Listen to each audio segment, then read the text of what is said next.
Friends, நம்ம இப்போ கேட்க போகிறது காதல் சோக பாடல்கள். காதல் சோக பாடல்கள் கேட்டு எத்தனை பேர் ரொம்ப ஃபீல் பண்ணியிருக்கீங்க? நான்லாம் பயங்கரமாக ஃபீல் பண்ணியிருக்கேன். அதுக்கப்புறம் தான் தெரியும் எனக்கு லவ்வரே இல்லையே, நான் எதுக்கு ஃபீல் பண்ணுறேன்னு நினச்சேன். இது மாதிரி ஒரு பல காமெடிகள்லாம் இருக்குதுங்க.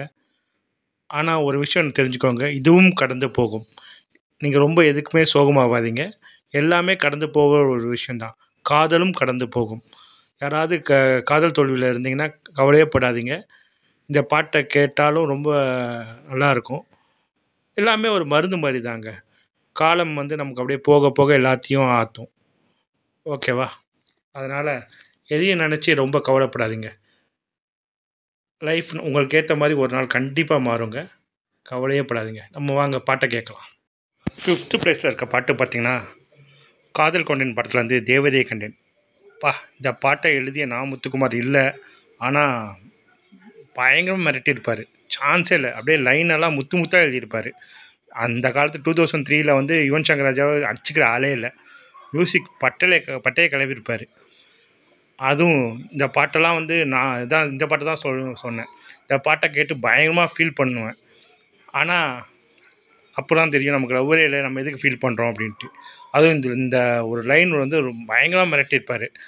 அதாவது கல்லறை மேலே பூக்கும் பூக்கள் எல்லாம் கூந்தலை போய் சேர்வதில்லை.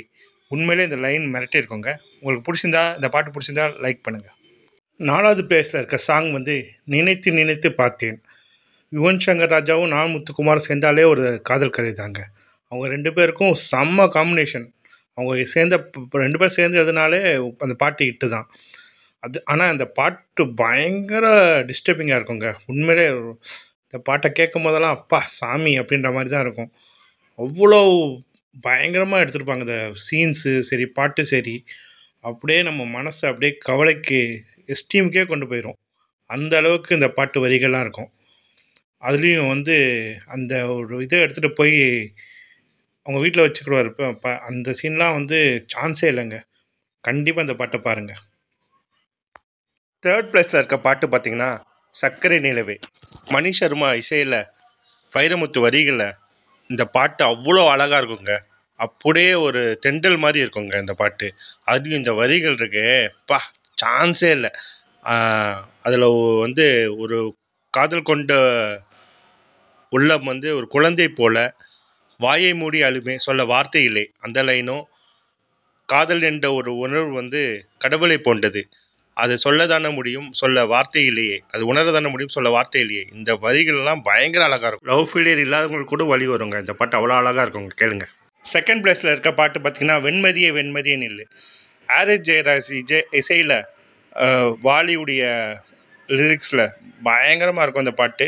கேட்கவே வேண்டாம். அதுவும் இந்த லைன் வந்து, உன்னை இன்றோடு மறப்பேனே நான் மறப்பேனே, உன்னாலே நெஞ்சு கொண்ட காயம் வேண்டாம் வேண்டாம்ட்டு.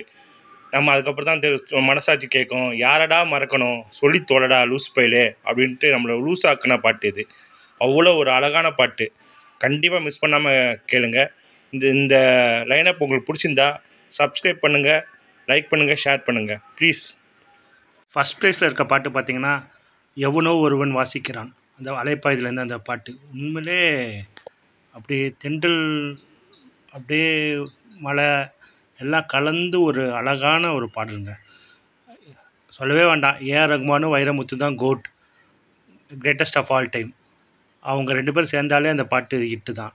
அதுவும் இந்த லவ் ஃபெயிலியர் சாங்கில் இந்த பாட்டை கேட்டிங்கன்னா வச்சுக்கோங்களேன், அப்படியே மெய் மறந்து போயிடுவீங்க.